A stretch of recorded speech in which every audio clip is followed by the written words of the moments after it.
নমস্কার। কথাকলির আসরে তোমাদের সবাইকে স্বাগত। আজ আমি তোমাদের বিশিষ্ট শিশু সাহিত্যিক লীলা মজুমদারের লেখা মহাভারতের গল্প বইটি থেকে আয়োধ্যম্যর কথা গল্পটি পাঠ করে শোনাব। সেকালে আয়োধ্যম্য বলে এক ঋষি ছিলেন।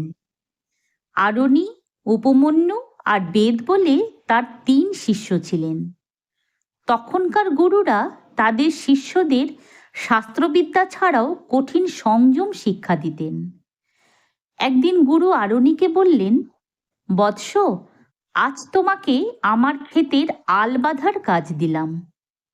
আরণি তখনই খেতে গিয়ে কাজ আরম্ভ করে দিলেন। কিন্তু আলের মাটির এক জায়গায় বালি আর কাদা থাকাতে সেইখানটি বারবার ভেঙে পড়তে লাগলো। শেষ পর্যন্ত নিরুপায় হয়ে আরণি শুয়ে পড়ে নিজের পিঠ দিয়ে জল চুয়ানো বন্ধ রাখলেন। এদিকে তার দেরি দেখে চিন্তিত হয়ে অন্য 2 শিষ্যকে নিয়ে গুরু নিজেই ক্ষেতের ধারে পৌঁছে ব্যাপার দেখে আশ্চর্য হলেন। তার ডাকে উঠে এসে আরণি বললেন, গুরুদেব, কিছুতেই জল বন্ধ করতে না পেরে ওই ফাটলে শুয়ে পড়েছিলাম, বলুন কি করতে হবে? আয়োধ্যম্য খুশি হয়ে তাকে আশীর্বাদ করে বললেন, বৎস, তোমার বাধ্যতার জন্য তুমি শ্রেষ্ঠ হবে।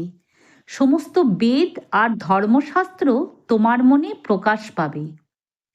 এরপর উপমন্যুকে গুরু বললেন, বৎস, তুমি আমার গরু বাছুর চড়াতে বনভূমিতে যাবে। মস্ত বড় গরুর পাল, যাতে এদিক ওদিক না পালায়, হিংস্র জানোয়ার না ধরে, অখাদ্য কিছু না খায়, পগারে না পড়ে বা অন্যভাবে জখম না হয়, তাই ভোর থেকে সন্ধ্যা অমনি তাদের আগলে রাখতে হয়। সন্ধ্যার আগে ক্লান্ত শরীরে গরুর পালকে নিরাপদে গোয়ালে তুলে তবে তার কাজ শেষ হয়। এইভাবে দিন কাটে।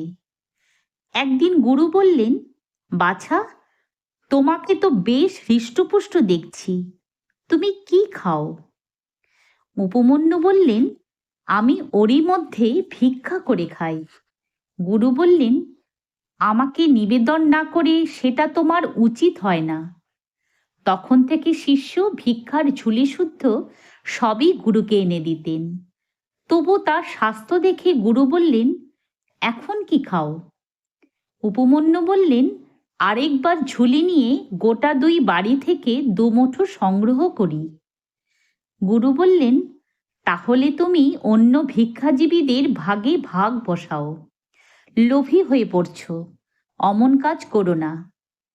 আরও কিছুদিন পরে গুরু বললেন, তবু তো তোমার ভালো স্বাস্থ্যই দেখছি, এখন কি খাও? উপমন্যু বললেন, বাছুরদের সঙ্গে একটু করে দুধ খাই। সে কি কথা, ওদের ভাগ কম পড়ে তাহলে, আর খেও না। আরও কদিন পরে প্রশ্ন করে গুরু শুনলেন উপমন্যুর শরীর তবু ভালো আছে, কারণ বাছুরদের দুধ খাওয়া হয়ে গেলে তাদের মুখ দিয়ে যে ফেনা গড়ায়, শিষ্য তাই চেটে খান। গুরু বললেন, ওতে ওদের পুষ্টি কম হয়, আর খেও না। তখন নিরুপায় হয়ে উপমন্যু ঘাস, পাতা, বুনো ফল খেয়ে দিন কাটাতে লাগলেন। একদিন আকন্দ পাতা খাবার সময় চোখে তার রস লেগে গেল। উপমন্যুর 2 চোখ অন্ধ হয়ে গেল। কপালে আরও দুঃখ ছিল। হাতড়ে হাতড়ে এগোচ্ছেন। পথের মাঝখানে ছিল একটা ন্যাড়া কুয়ো। দেখতে না পেয়ে উপমন্যু তার মধ্যে পড়ে গেলেন। অনেক ডাকাডাকি করলেন, কিন্তু ওই ঘন বনে জনমানুষের চলাফেরা ছিল না। সন্ধ্যাবেলা গরুগুলোকে ফিরতে দেখে গুরুর বড় ভাবনা হলো। ভাবলেন, তাহলে উপমন্যুর নিশ্চয়ই কোনো বিপদ হয়েছে। অমনি তিনি অন্য 2 শিষ্য নিয়ে বনে গিয়ে নাম ধরে ডাকাডাকি করতে লাগলেন। কুয়োর মধ্যে থেকে উপমন্যু উত্তর দিলেন, গুরুদেব, আকন্দ পাতা খেয়ে আমি অন্ধ হয়ে কুয়োর মধ্যে পড়ে গেছি। ধম্ম বললেন, অশ্বিনী কুমাররা দেবতাদের বৈদ্য, তাদের স্তব করো, তারা তোমার চোখ সারিয়ে দেবেন। তাই করলেন উপমন্যু। অশ্বিনী কুমাররা খুশি হয়ে পিঠে হাতে নিয়ে দেখা দিয়ে বললেন, এই পিঠে খেলে দৃষ্টি ফিরে পাবে। উপমন্যু বললেন, গুরুদেবকে নিবেদন না করে তো আমি পিঠে খেতে পারি না। দেবতারা বললেন, তাকে যখন দিয়েছিলাম তিনি তো তার গুরুকে না দিয়েই খেয়েছিলেন। উপমন্যু অনুনয় করে বললেন, তবু তাকে না দিয়ে আমি খেতে পারবো না। দেবতারা প্রসন্ন হয়ে বললেন, তোমার গুরুর দাঁত হবে কালো লোহার, তোমার হবে সোনার। তুমি দৃষ্টি ফিরে পাবে আর শ্রেষ্ঠ জ্ঞান লাভ করবে। তোমার গুরুভক্তি দেখে আমরা খুশি হয়েছি। গুরুও শিষ্যকে আশীর্বাদ করে বললেন, তোমার পরীক্ষা শেষ হয়েছে, তুমি বেদ ও সব ধর্মজ্ঞান লাভ করবে। এরপর তৃতীয় শিষ্যকে বললেন, বৎস বেদ, তুমি আমার বাড়িতে কিছু কাল থেকে আমায় সেবা করলে তোমার ভালো হবে। বেদ তখনই গুরুগৃহে চলে গেলেন। সেখানে অষ্টপ্রহর বলদের মতো খাটতে লাগলেন। তার উপর খাওয়া দাওয়ার কষ্ট সইতে হতো।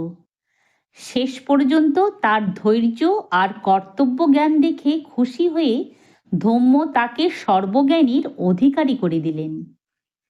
এইভাবে আয়োধ্যম্যর 3 শিষ্য পরীক্ষায় উত্তীর্ণ হয়েছিলেন। যদি তোমাদের আজকের এই গল্পটি ভালো লেগে থাকে তাহলে একটা লাইক ও আমার এই চ্যানেলটিকে সাবস্ক্রাইব করে দিও, যাতে তোমাদের জন্য আরও অনেক নতুন নতুন গল্প নিয়ে আসতে পারি। ধন্যবাদ।